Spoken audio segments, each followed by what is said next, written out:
Oke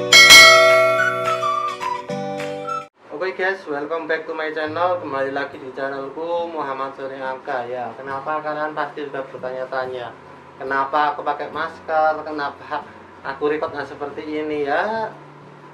Sebenarnya kalian sudah menebak pasti, hal ini pasti tidak jauh-jauh dari virus yang sedang booming di Indonesia, yaitu virus corona. Nah, saya akan membahas sedikit ya tentang virus corona itu, dan kebetulan saya juga pernah kuliah dulu di kesehatan, dan saya ingin membahas dari berbagai sisi. Oke, sebelum itu saya akan lepas masker saya karena sebenarnya saya tidak sakit. Yang ingin saya sampaikan kepada kalian, corona ini virus apa sih sebenarnya? Jadi kalian tuh harus tahu dulu agar kalian juga tidak terlalu panik dalam menghadapi virus. Oke, virus corona sendiri itu namanya ada dua, yaitu nCoV dan SARS-CoV-2. Jadi ini virusnya tuh sama aja, sama-sama virus corona yang menyebabkan penyakitnya itu dinamain COVID-19. Jadi yang kalian harus tahu, COVID-19 itu adalah nama penyakitnya, dan virusnya sendiri adalah nCoV dan SARS-CoV-2. Oke, di sini saya tidak akan membahas virus ini bagaimana atau jenisnya apa aja, saya tidak akan membahas itu. Tapi yang akan saya bahas adalah tentang fenomena yang terjadi di Indonesia. Jadi banyak banget warga-warga yang sekarang itu mau berbondong-bondong untuk membeli APD. Nah, padahal APD ini sangat dibutuhkan oleh tenaga medis Indonesia, sangat dibutuhkan oleh tenaga kesehatan Indonesia. Bahkan di rumah sakit dan di puskesmas pun sekarang juga udah pada kehabisan stok masker dan handscoon gitu loh. Kenapa bisa terjadi? Karena masyarakatnya pada panik gitu loh, pada membeli hand scrub, pada membeli alcohol swab, pada membeli handscoon, pada membeli masker gitu. Jadi yang perlu kalian tahu dulu agar kalian juga tidak salah paham tentang pengertian virus ini. Jadi kalian harus tahu dulu apa sih kegunaan masker, apa sih kegunaan handscoon. Jadi kalian tuh beli tapi tahu fungsinya gitu loh. Ada yang bilang, oh handscoon itu aman buat menangkal virus corona. Nah, amannya tuh bagaimana? Karena kemarin aku lihat orang belanja, orang di supermarket tuh pakai handscoon gitu. Menurutku itu sangat berlebihan, dan bahkan itu lebay banget ya. Karena gini, kemarin ada orang yang misal kalian belanja di supermarket, terus kalian pegang sana, pegang ini, pegang itu gitu kan. Nah, terus kalian pegang belanjaan kalian, misal kalian belanja apel gitu, kalian pegang belanja apel, terus kalian pegang muka, pegang semua lah gitu. Terus kalian bilang, wah ini nggak apa-apa kalau pakai handscoon, itu aman, nggak kena virus corona. Aku tuh mau ketawa tapi juga gimana gitu ya. Untuk kalian tahu, jadi handscoon ini fungsinya digunakan untuk tenaga medis yang menangani pasien.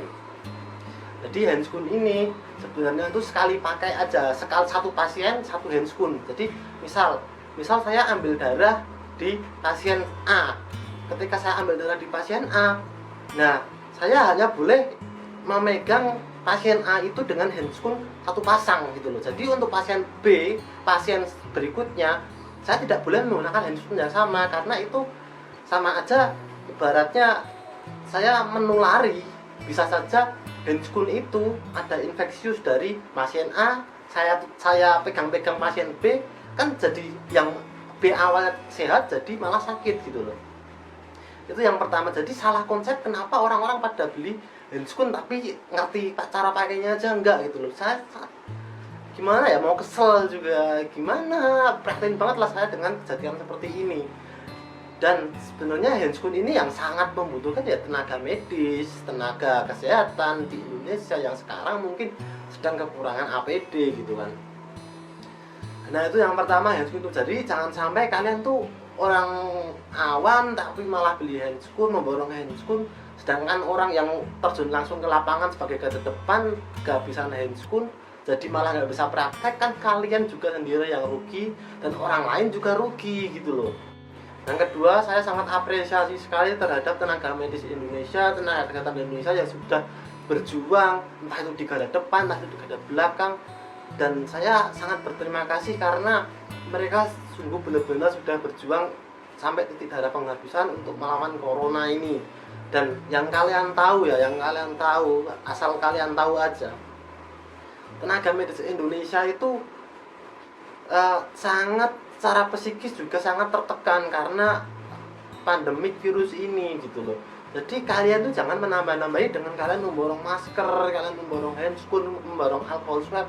Jadi jangan sampai tenaga medis Indonesia sampai kehilangan atau kekurangan alat tempur mereka, karena yang dihadapi mereka itu bukan orang, karena yang dihadapi mereka itu kan virus, nggak kelihatan. Jadi saya mohon pengertiannya buat kalian yang merasa orang awam, yang merasa orang yang tidak berkecimpung di dunia kesehatan atau di dunia medis, ya jangan beli sampai berlebihan seperti itu. Dan kalau nggak penting nggak usah beli. Jangan sampai kalian membeli APD yang untuk tenaga medis. Sebenarnya masker kain pun sudah cukup, dan kalau kalian memang sehat ya di rumah aja gitu loh. Pemerintah itu ngasih kalian libur itu bukan buat main-main, malah nongkrong-nongkrong di jalan, malah nongkrong-nongkrong di kafe, bukan. Itu disuruh di rumah aja, biar kalau misalnya kalian tuh positif dan kalian tuh di rumah aja, kalian tuh nggak menjadi sebagai penular ke orang lain gitu loh. Jadi pemerintah tuh tujuannya biar orang lain itu tidak bisa menulari sesamanya gitu loh. Jadi jangan kalian tuh malah dikasih libur malah pergi-pergi, malah shopping ke mall gitu loh.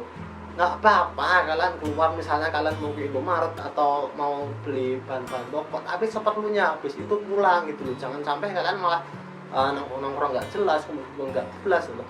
Kalian nggak tahu gitu loh, kalian tuh positif atau enggak. Karena asal kalian tahu aja, virus ini, virus corona ini atau biasa disebut nCoV atau SARS-CoV-2 ini tuh tidak bisa diketahui secara langsung. Dalam artian gini, orang yang sudah tertular COVID itu tuh belum pasti dia menimbulkan gejala. Jadi kita tuh nggak tahu si A itu sudah tertular.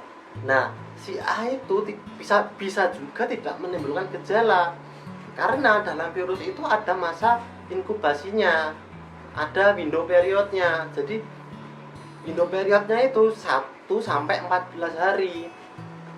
Nah, di 1 sampai 14 hari itu belum tentu ada gejala. Ketika kalian berpergian, padahal kalian misalnya kalian positif, kalian tuh sudah bisa menulari orang lain gitu loh. Jadi please, mohon banget buat teman-teman yang sekiranya bisa di rumah aja, sekiranya kalian bisa tidak mempunyai kewajiban yang sangat mendesak untuk pergi ya, tolonglah ditahanlah. Yuk kita bantu tenaga medis Indonesia, tenaga kesehatan Indonesia untuk biar mereka tuh bisa fokus menangani kasus-kasus ini dan kasus ini segera selesai. Dan jika kasus ini segera selesai, kan kita juga sudah merasa sedikit lebih aman daripada kasus ini akan terus-menerus terjadi peningkatan jumlah pasien dan jumlah orang yang positif. Dan sedikit cerita aja ya, kemarin tuh saya sempat sakit gigi. Ya, sempat sakit gigi. Sebenarnya saya udah nggak tahan banget tuh, udah nggak tahan, udah nyeri. Wah, rasanya udah nggak karuan lah. Nah, itu kemarin saya sempat kepel, wah apa saya ke dokter gigi aja. Sedangkan tapi ya kondisinya baru seperti ini, baru ada isolasi di rumah, ada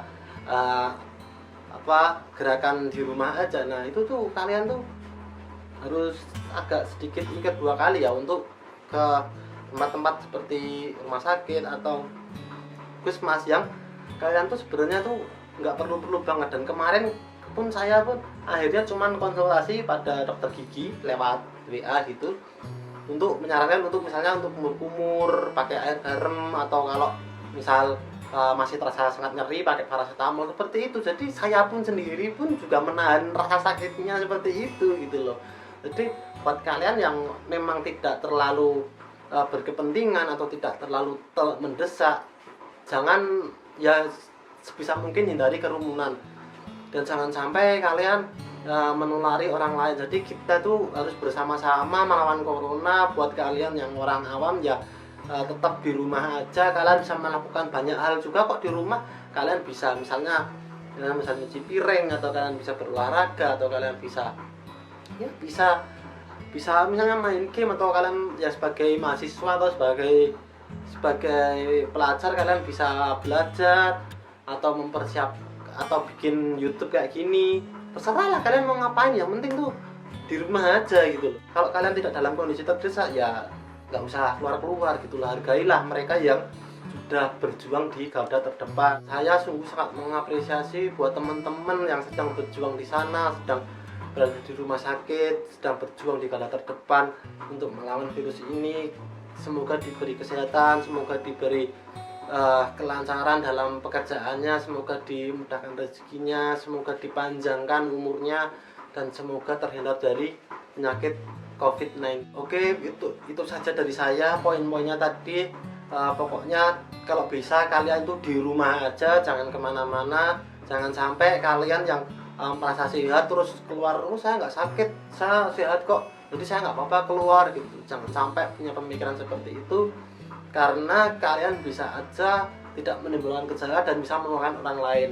Yuk sama-sama kita bantu tenaga medis Indonesia, kita bantu pemerintah untuk cepat menyelesaikan kasus pandemik ini, agar semua besok di bulan Ramadan kita bisa menikmati Ramadan dengan meriah lagi, dengan menyambut Ramadan dengan khusyuk lagi. Kita ibadahnya juga lebih enak, kita bisa tarawih di masjid. Yuk kita sama-sama melawan virus ini dengan tugasnya masing-masing. Untuk masyarakat awam ya di rumah aja, untuk tenaga medis ya mereka juga sudah sangat maksimal, dan semoga mereka selalu diberi kesehatan, dan semoga mereka selalu diberi kekuatan untuk menghadapi virus ini.